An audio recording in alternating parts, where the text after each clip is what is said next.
설교 제목 따라합니다. 공동체 리셋. 지난 주일에 예배 리셋을 생각했습니다. 예배 리셋은 나 중심, 인간 중심에서 하나님 중심으로 예배하는 것이다라고 말씀을 증거했습니다. 기억나십니까? 오늘 예배가 하나님 중심 예배가 되기를 간절히 소원합니다. 예배는 보는 예배가 아니고 드리는 예배가 되어야 됩니다. 오늘 예배하는데 단 한 사람도 구경하는 사람 없이 하나님께 참되게 나가 예배하는 자가 제가 되고 여러분 되기를 간절히 소원합니다. 예배가 살아야 됩니다. 예배가 살아야 신앙이 살고 인생이 살고 교회가 살아나는 줄로 믿습니다. 오늘도 우리가 하나님 중심으로 예배하는데 은혜 받는 예배가 되기보다도 먼저 하나님께 영광을 올려드리는 그런 예배를 드려야 할 줄로 믿습니다. 여러분, 예배가 리셋되면 반드시 따라와야 할 것이 있습니다. 그것이 뭐냐면 공동체입니다. 공동체. 제가 좀 불편한 질문 하나 드릴게요. 만약 여러분이 우리 교회에 한 달 동안 안 나왔어요. 한 달 동안? 그러면 누가 알아차릴까요? 교구장님이, 순장님이 문자를 보낼까요? 전화를 할까요? 찾아올까요? 아니면 아무 일도 없을까요? 한 주 빠진 것도 아니고 두 주 빠지는 것도 아니고 세 주, 네 주를 빠졌는데도 아무도 몰라요. 어떨 것 같아요? 이 질문이 불편하다면 문제는 이미 시작된 거예요.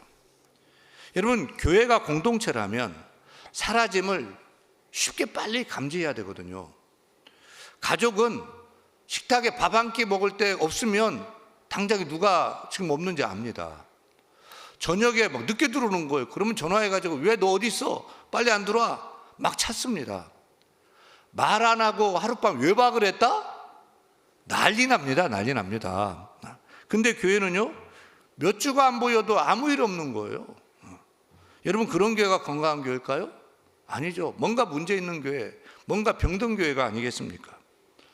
옆에 있는 분 한번 보세요. 앞에 있는 분 한번 보세요. 얼굴 아셔요? 이름도 알아요? 내가 이제 교회 갓 등록한 것도 아니고 뭐 10년을 이상 다녔는데도 서로 알고 지내는 사람이 별로 없어. 알고 지내는 사람이 몇 명입니까? 삶의 소소한 얘기를 나눌 수 있는 분이 얼마나 되십니까? 교회 왔는데 내 이름을 불러주는 이가 없어요. 내 사정을 알아주는 이도 없어요. 내가 어려운데 문제가 있는데 그렇게 알아차리는 사람도 없어요. 왜요? 왜요? 신앙이 약해져서요? 사랑이 없어서요? 아니에요. 우리가 군중이기 때문에 그래요. 군중은 모여요. 많이 모여요. 하지만 서로 연결되지 않아요. 군중은 이렇게 모여서 예배를 드려요. 하지만 삶을 서로 나누지 않아요. 관심도 없어요. 누군지도 알 필요도 없어요. 그렇다면 우리는 건강한 교회가 되지 못하는 거예요. 교회라는 간판만 달았지 건강한 교회가 되지 못하는 거예요. 수천 수만 명이 모여서 예배를 드려도 그냥 모여 흩어진다면 그것은 군중교회예요. 군중예배예요. 하지만 단지 12명이 모여도 그 작은 머리가 서로 연결되어서 서로를 돌본다면 건강한 교회 공동체라 볼 수 있어요. 우리 예수님은 군중 무리를 모으지 않았거든요. 작지만 몇몇 안 되지만 서로 연결되는, 주님과 연결되는 그런 교회를 만드신 줄로 믿습니다. 그러니까 수천 수만 명의 무리 별로 관심 갖지 않았어요. 주님은 12명이지만 주님과 함께하고 함께하는 12제자에 늘 관심 갖고 사랑하고 그들을 훈련시켰던 거죠. 질문 드릴게요. 교회는 여러분 사람이 많아지면 좋고 막 많아지는 거예요. 오늘 등록하고 막 1, 2, 3부 다 등록하고 막 이랬어요. 생기 있고 많아지면 좋은 걸까요? 아니면 좀 적더라 서로 연결되고 서로 끈끈하고 그런 교회가 살아있는 교회일까요? 성경은 분명히 말씀해요. 숫자가 아니라는 거예요. 교회는 주 안에 서로 연결되는 관계, 하나 되는 공동체가 되어야 합니다. 우리가 많은 무리가 모여 예배하고 흩어지는 군중교회가 아니고 교회 안에 서로 연결되는 공동체, 삶을 나누는 공동체, 서로를 붙들어주는 가족 같은 공동체가 되어야 할 것입니다. 그것을 증명하는 것이 사도행전 2장에 나오는 초대교회입니다. 사도행전 2장에 3,000명이 몰려오고요, 5,000명이 막 몰려오는 거예요.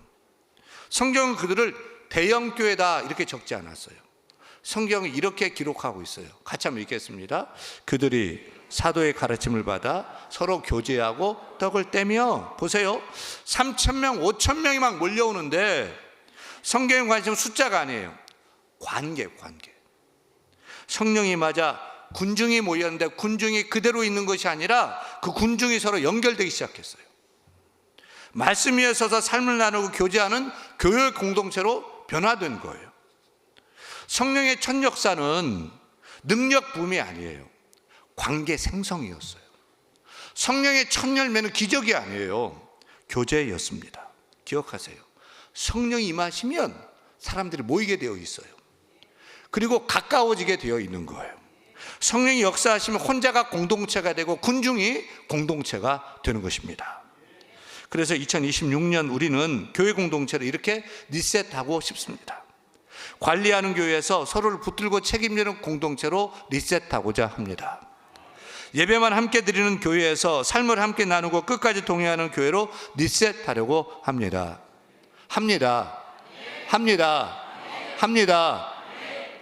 이 방향에 동의하셔요? 이 방향에 동의하셔요? 지난주 예배 리셋은 하나님을 향한 위로, 하나님을 향한 수직적 관계 회복이었다면, 공동체 리셋은 옆으로 서로를 향한 수평적인 회복인 거예요. 위로 하늘을 향한 하나님과의 관계가 회복되었다면 사람과의 관계가 당연히 회복되어야 됩니다. 예배 뜨겁게 드렸는데 공동체가 죽어 있다면 그 예배는 건강한 온전한 예배가 아닌 거죠. 그래서 오늘 예배는, 오늘 설교는, 오늘 제가 이렇게 물으면서 한번 여러분 도전하고 싶어요. 여러분은 교회에 출석하고 있습니까? 아니면 교회에 속해 있습니까?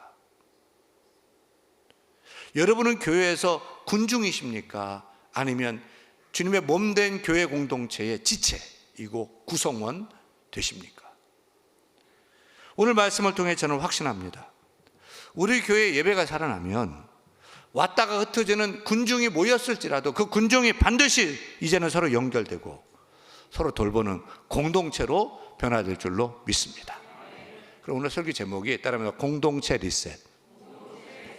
그래서 교회는 어떻게 군중에서 공동체로 바뀌는지 성경적인 답을 찾고 싶습니다. 여러분, 교회에 사람이 많아졌는데 공동체의 끈끈함은 더 약해졌어요. 그건 사람의 문제가 아니라 그 모임의 동기, 이유에 문제가 있는 거예요.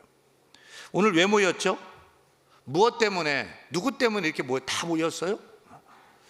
우리가 공동체를 리셋하고자 한다면 제일 먼저 해야 될 일이 있습니다. 첫째가 뭐냐면, 따라합니다. 모이는 이유를 다시 세우라. 모이는 이유, 동기를 분명해야 됩니다. 여러분, 교회 원조 교회인 사도행 2장에 나타난 초대 예루살렘 교회는 무엇 때문에 모인 줄 아세요? 무엇 때문에 모였을까요? 말씀 때문에 모였어요. 말씀을 배우러, 말씀 가르침을 받으러 모였어요. 그래서 사도행 2장 42절을 이렇게 시작하죠. 읽습니다. 그들이 사도의 가르침을 받아. 사도행 2장 공동체는 아무 이유 없이 모인 것이 아닙니다. 취미 때문에 모인 것이에요. 낚시 때문에, 골프 때문에, 등산 때문에, 취미 때문에 모인 것이 아닙니다. 또 친하다고 편하니까, 같은 동양이고 같은 학교 출신이고 그래서 모인 것이 아닙니다. 그들은 각기 다 달랐습니다. 그런데 하나님 말씀을 들으러 모인 것입니다. 그들은 하나님 말씀을 들으러, 생명을 살리는 말씀을 듣기 위해서 모인 것입니다. 심지어 말씀을 들어 한 번만 모인 게 아닙니다. 그 다음 주일에도 정한 시간, 정한 장소에 말씀을 들으러 계속 모여 들었습니다. 우리도 보세요. 우리도 이 엄동산의 추운 날씨 가운데, 이 추운데, 더군다나 눈이 내려서 이 골목길은 빙판도 있고 이런데 오늘 왜 교회 나오셨어요? 분명하죠. 우리는 하나님 말씀을 들으러 이 자리에 모인 줄로 믿습니다. 예배의 중심은 하나님 말씀입니다. 교회의 중심은 하나님 말씀입니다. 교회 강대상이 교회 정중앙에 이렇게 있는 것은 교회 중심은 하나님 말씀이다 라는 상징인 것입니다. 만약 하나님 말씀이 없이 교회 예배 시간에 찬양만 하는 거죠. 영화 틀어주고 막 재미있는 연극합니다. 잘 될 것 같습니까? 안 됩니다. 하나님 말씀이 없는 공동체는 오래가지 못합니다. 약해질 게 뻔합니다. 아니, 하나님 말씀이 없다면 그것은 교회가 아닌 것입니다. 2026년에 우리 교회가 교구를 재편성하고 기관이나 사랑방이나 재편성하고 리셋하는 것은 행정 단위가 아니고 말씀 단위예요. 여러분, 왜 교구가 행정 단위가 아니라 말씀 단위여야 합니까? 이유는 분명하죠. 하나님의 말씀만이 우리를 살리고 우리를 묶기 때문입니다. 행정은 사람을 나눠요. 주소로 나누고 구역, 사랑방으로 나누고 또 숫자로 나눕니다. 그래서 행정 중심 교회는 관리는 되겠지만 서로 연결되지는 않아요. 그래서 행정은 교회를 유지하지만 말씀은 달라요. 말씀은 교회를 살려요. 말씀은 우리를 모이게 하고요, 공동체를 묶고요, 우리를 살려내는 줄로 믿습니다. 그래서 사도행 2장의 공동체는 조직이 아니라 말씀으로 시작하고 있어요. 그들이 사도의 가르침을 받아 이렇게 해서 교회가 시작이 된 거예요. 말씀 단위 공동체는 무엇일까? 말씀 단위 공동체는 이렇게 모여서 같은 말씀을 듣고 같은 말씀을 통해 나의 삶을 되돌아보고 같은 말씀을 들고 순종하려고 애쓰는 말씀 중심의 공동체가 말씀 단위의 교회 공동체인 것입니다. 그래서 우리가 대한교회 공동체로 이렇게 모인 줄로 믿습니다. 말씀으로 모여, 말씀으로. 이제 교구도 그렇게 하고자 합니다. 교구는 행정 모임이 아니라 말씀 공동체가 되어야 됩니다. 그래서 제가 제안하기는요, 교구별로 오후 찬양 예배를 이제 드렸으면 좋겠어요. 한 번씩 교구별로 함께 모여 찬양하고 기도하고 말씀 증거하고 그렇게 했으면 좋겠어요. 다음 주 2월 1일은 우리 총회 주관하는 기도회가 있어서 좀 어렵겠고요. 2월 8일 주일은 1대 교구 따로 모여서 2대 교구 따로 모여 3대 교구 따로 모여서 이름표 다 붙이고 어디 사는지 신정 1동 신월 7동 서로 해가지고 같은 동네예요. 그동안은 전도사님하고만 연결되고 목사님과 나 연결됐지 서로는 몰라. 서로 연결이 안 됐어요. 그리고 교구별로 따로 모여가지고 그 교구 장로님이 사회 보시고 교구 목사님이 설교하고 교구 찬양팀 따로 세워요. 어설퍼도 따로 세워가지고 막 찬양하고 그리고 끝나고 막 교제하고 이렇게 하면서 우리가 말씀으로 연결되고 예배로 하나 되는 그런 공동체를 만들어야 할 줄로 믿습니다. 어디서 모여? 장소가 없을 텐데요. 많은 사람이 어떻게 모여? 몇 명씩? 걱정하지 마세요. 우리는 서울 영산고등학교가 있어요. 우리 청년들이 이제 지하 콘서트에서 하니까 거기는 못 가고 본당에서 모이고 대강당에서 영산고 비전홀 해서 모이면 얼마든지 모여가지고 뜨겁게 예배하고 하나 될 수가 있습니다. 이번 교구별 대신방도 마찬가지예요. 대신방은 방문이 아닙니다. 가정으로 찾아가는 예배입니다. 제가 주일 설교는 이렇게 전체 공동체를 향해 설교하지만 대신방은 그 가정을 향한 맞춤형 설교로 선포되는 것입니다. 그 가정의 기도 제목을 가지고 간절하게 기도하면서 축복하는 그런 예배가 되는 것입니다. 그리고 2026년도 공동체 리셋의 기준은 분명합니다. 교구는 행정 단위가 아니라 말씀 중심으로 하나 되어야 할 줄로 믿습니다. 세워진 교구장들 계셔요. 관리자가 절대 아니에요. 우리 교구장님들은 이제 목사님들과 함께 말씀의 동역자가 되고 예배의 동역자가 되어야 할 것입니다. 그래서 우리 교구장님들 전화하고 또 신방하거나 이렇게 할 때 교구장님들도 내 경험으로 내가 신앙생활을 하니까 이렇게 하면은 듣기 싫어. 그러니까 권면하고 상담하고 얘기할 때도 말씀으로 권면하고, 지난 주일날 목사님이 뭐라고 얘기했어? 그렇게 얘기했잖아. 그렇게 말씀하셨잖아. 우리 그렇게 해야 돼 하면서 말씀으로 권면하고 말씀으로 하나 될 수 있도록 그렇게 신방하고 교회를 모아가야 할 줄로 믿습니다. 여러분, 우리 교회 공동체가 살아나기를 소원합니까? 소원합니까?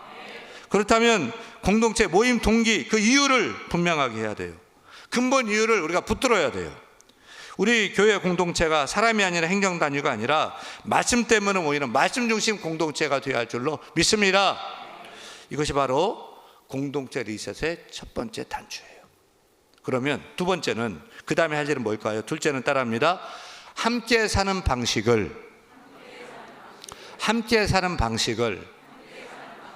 다시 배우라. 우리 다시 배워야 돼요. 말씀 때문에 모이는 것만으로 공동체가 완성될까요? 아니에요. 말씀은 공동체를 출발하게 하고 모이게 하지만 종착지는 아니에요. 말씀으로 모였다면 그 배운 말씀, 들은 말씀을 삶으로 흘러가야 공동체가 되는 거예요. 그래서 한번 따라합니다. 같이 모였으면 같이 살아야 같이 살아야, 찬양대도 좀 크게 해봐요. 같이 살아야 공동체다. 사도행전 2장은 42절에서 멈추지 않습니다. 이렇게 또 이어지잖아요. 사도의 가르침을 받아 그 다음에 읽습니다. 서로 교제하고 떡을 떼며 기도하기를 전혀 힘쓰니라. 할렐루야. 같은 공간에 모였다 공간이 공동체가 되는 게 아니에요. 서로 교제하고 떡을 떼고 밥도 같이 먹고 서로를 삶 안으로 들어갈 때 교회 공동체가 되는 거예요. 성경이 말하는 교제는 그냥 친하게 지내는 게 아니에요. 헬라 코이노니아는 바로 이런 뜻이에요. 한번 따라합니다. 삶을 나눈다, 짐을 함께 진다, 책임을 함께 진다, 이런 뜻이에요.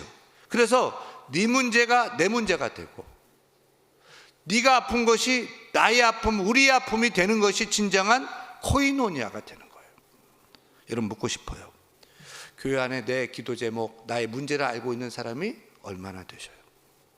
내가 어려움에 처했는데 아픈데 어디 괜찮은 거야? 집사님 괜찮은 거야?